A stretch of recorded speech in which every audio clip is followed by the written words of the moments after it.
देना होगा। इलाहाबाद हाईकोर्ट के आदेश का पालन करना होगा।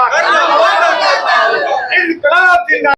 हमारा घर गोहटा है, गोहटा विद्यालय यही है रसोईया। यही है कि हम लोग अब उसमें से जो है कि प्राइमरी स्कूल में से निकाले जा रहे हैं।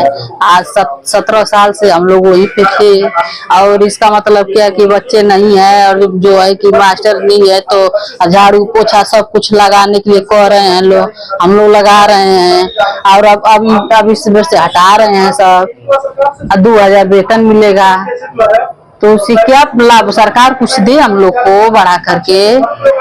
कौन से स्कूल में आप आए रसोईया? प्राइमरी गोहटा विद्यालय। कितने बच्चे हैं वहाँ? 100 बच्चे। तो वो तो नहीं बंद हो रहा है? वो बंद नहीं हो रहा है लेकिन हम लोग का जो है हम लोग को हटा रहे हैं ना। तो स्कूल बंद है वहाँ का आपको नहीं हो रहा है, क्या आपको हटाया जा रहा है? हाँ, क्या बता के हटाया जा रहा है? और हम लोग की नहीं मतलब रसोईया मतलब अच्छी नहीं है, झाड़ू पोछा नहीं लगा रही है। अब हम सरकार हम लोग को झाड़ू पोछा के लिए कही है, खाना बनाने के लिए कही है, हम लोग खाना बनाएंगे कि झाड़ू पोछा लगाएंगे। यही समस्या तो है, पैसा बढ़ा ही नहीं रहे हैं सरकार, यही समस्या तो है हम लोग की। उत्तर प्रदेश सरकार ने फैसला लिया कि लगभग 27,000 प्राइमरी स्कूलों को मर्जर करने की योजना लिए हुए, जिसमें पहले चरण में उन्होंने 5,000 स्कूलों का मर्जर किया हुआ है। इसके खिलाफ पूरे प्रदेश भर में रसोईया संघ आज ये प्रदर्शन कर रहा है और अगर 5,000 रुपये बंद हो रहे हैं स्कूल तो आप समझिए कि हर प्राइमरी स्कूल पे रसोईया हैं, काम करने वाले लोग हैं। और पहले ही चरण में सबसे ज्यादा अगर किसी पर असर होने जा रहा है तो जो रसोईया के कर्मचारी हैं, जो बहुत ही नॉमिनल वेतन पे काम कर रही थी, मामूली मानदेय था 1000 रुपया, वो भी समय मिले या न मिले, लेकिन वो सबसे ज्यादा बेरोजगार होने का खतरा रसोईया भवनों पे पड़ रहा है। इसके खिलाफ हम लोग कर रहे हैं। साथ ही साथ शिक्षा पे बहुत बड़ा असर पड़ने जा रहा है। आप देखिए मर्जर की कार्रवाई में जो सबसे बड़ा शिक्षा पे बात होगा वो बच्चियों की शिक्षा पे होगा, क्योंकि आपका स्कूल मर्ज होकर 1.5-2 किलोमीटर दूर जाएगा और कोई भी अपनी बच्ची को, जो उत्तर प्रदेश का हालात है लड़कियों के लोग को लेकर, 1-2 किलोमीटर अपनी बच्चियों को भेजेगा नहीं पढ़ने के लिए। इसलिए शिक्षा पे ही सबसे ज्यादा हमला है और यह सरकार शिक्षा से सबसे ज्यादा चिढ़ रही है। एक तरफ अभी आपने देखा, मैं 2 तारीख हम लोग पूरे प्रदेश भर में प्रदर्शन कर रहे थे कि पूरे तराई के इलाकों में उत्तर प्रदेश के 500 मदरसों को सील किया गया है। 500 मदरसों को सील, जो आप लोगों के रिकॉर्ड में नहीं आया होगा। हम लोगों ने पूरी एक जांच टीम बना के 4 दिन का दौरा किया, 500 मदरसों को सीज किया गया है, जिसमें 50,000 बच्चे शिक्षा से वंचित हो रहे हैं। 50,000 उधर मदरसों से वंचित कर रहे हैं और 5,000 के आसपास आप सीलबंदी करके प्राइमरी स्कूलों को शिफ्ट कर रहे हैं। तो यह सरकार जो अपने नागरिकों को शिक्षा देनी इसकी सबसे बड़ी जिम्मेदारी है, उससे पीछे भाग रही है और वो चाहती है कि हमारा जो आने वाली पीढ़ी है वो बहुत शिक्षित न हो, जाहिल हो, जो हमारे लिए सवाल जवाब न कर सके, जो हम कहें वही बात माने। ये शिक्षा को इसलिए हमला कर रही है और शिक्षा के बदले हमको बेरोजगार और मजदूर बना देना चाहती है गरीब बच्चों को, इसलिए मर्जर किया जा रहा है। स्कूलों को बंद किया जा रहा है, दारू को खोला जा रहा है, क्या करना है? हाँ, ये भी आप देख लीजिए। आप इस बात को देखिए कि सबसे ज्यादा इधर कंपोजिट दारू खाने के नाम पर, शराब के नाम पे हर गांव में 1-1, 2-2 शराब खाने बनाए गए। 500 से 600 आपके गांव हैं, अब 1500 के आसपास हमको लग रहा है कि पूरे शराब की दुकानें खोली गई हैं।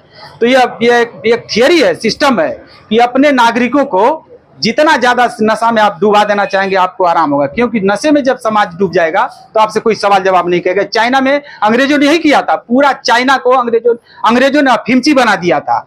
अफीम के कारखाने हिंदुस्तान में हुआ करती थी और यहाँ से जाके चाइना में बेचा जाता था। आपके खुद गाजीपुर में अफीम की फैक्ट्री थी।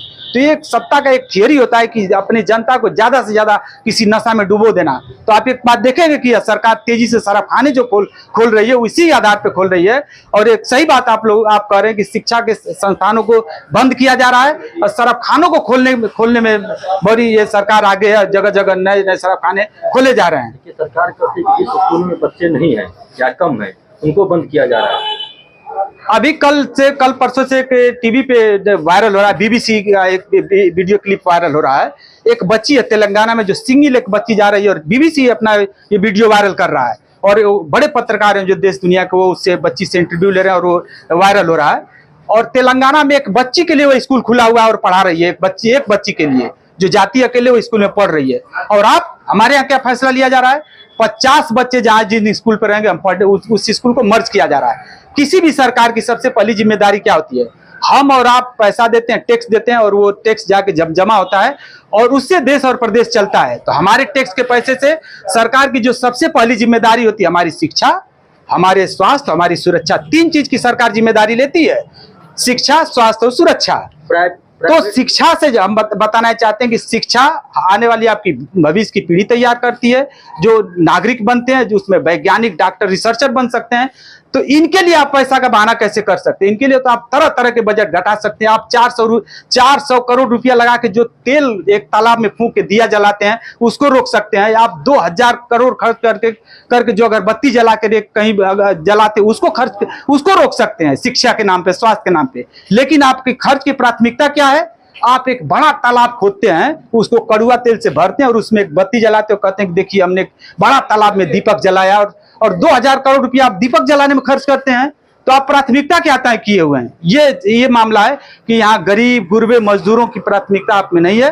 आप गरीबों मजदूरों के बच्चों के खिलाफ हैं, आप उसमें काम करने वाले रसोइयों के खिलाफ हैं, और आप केवल एक बाहरी प्रोपोगंडा दिखा रहे हैं जहाँ 2000 करोड़ खर्च करके दिया बत्ती जला रहे हैं। ये आपकी प्राथमिकता है, धर्म का मामला है, यही प्राथमिकता है उनकी, यही प्राथमिकता। मनुष्य उनके लिए, नागरिक उनके लिए प्राथमिकता नहीं है, उनके लिए रिलीजन, धर्म प्राथमिकता है। स्कूलों में मनमाने चल रहे फीसों का लगातार हर महीने बढ़ाया जा रहा है, किताबों का दाम भी बढ़ाया जा रहा है, क्या कहेंगे इसके बारे में? यह धीरे धीरे करके शिक्षक, जब जैसे मैंने कहा कि किसी भी सरकार की सबसे पहली जिम्मेदारी होती है अपने नागरिक को शिक्षित करना, यानी उसकी जिम्मेदारी होती है कि शिक्षा का जिम्मेदारी, स्वास्थ्य और सुरक्षा की। तो ये सरकार ये तीनों से पीछे भाग रही है। आप देखिए निजी अस्पतालों का निजीकरण, बड़े बड़े अस्पताल का निर्माण, स्कूलों का बड़ा बड़ा निजीकरण, जैसे बड़े बड़े स्कूल 6-7 हजार रुपए फीस का निर्माण, और एक तरह से यह हमला है बच्चे गरीब मजदूरों के ऊपर शिक्षा का। मनुस्मृति कहती है कि गरीब कमजोर को पढ़ने नहीं देना है, नहीं पढ़ने देना। तो आप संविधान के दौर में आप रोक नहीं सकते, लेकिन एक रास्ते से आप रोक सकते हैं। आप एक रास्ता बना के गरीब बच्चों को रोक सकते हैं। आप 2 करोड़ फीस कर देंगे MBBS का, तो गरीब का बच्चा नहीं पढ़ पाएगा, रोक दिए। आपने कुछ नहीं किया, आपने एक बॉर्डर लाइन खींचा कि हम 2 करोड़ इंजीनियरिंग का फीस लेंगे, 2 करोड़ फीस कर दीजिए, रुक जाएगा। तो इसी दायरे में मनुस्मृति को आधुनिक ढंग से कैसे लागू किया जा रहा है, फीस बढ़ाकर गरीबों के बच्चों को पढ़ने से रोक देना। तो ये टैक्टिक्स अख्तियार किया जा रहा है। सरकार आप लोग की मांगे नहीं मानती है तो अगला क्या? ये डेमोक्रेसी का देश है, लोकतांत्रिक देश है। ये सवाल को लेकर जनता को जागरूक करने की जरूरत है। यही जनता उनको चुन के सरकार बनाई हुई है, जो आपके बीच आई है, यही जनता चुनी हुई है, वो सत्ता में बैठे हुए हैं। लेकिन ये जाकर इन्हीं जनता के खिलाफ वो काम कर रहे हैं, इन्हीं जनता के खिलाफ वो काम कर रहे हैं। इस बात को जनता के बीच हम लोग ज्यादा बात लेकर जाएंगे, जागरूक करेंगे।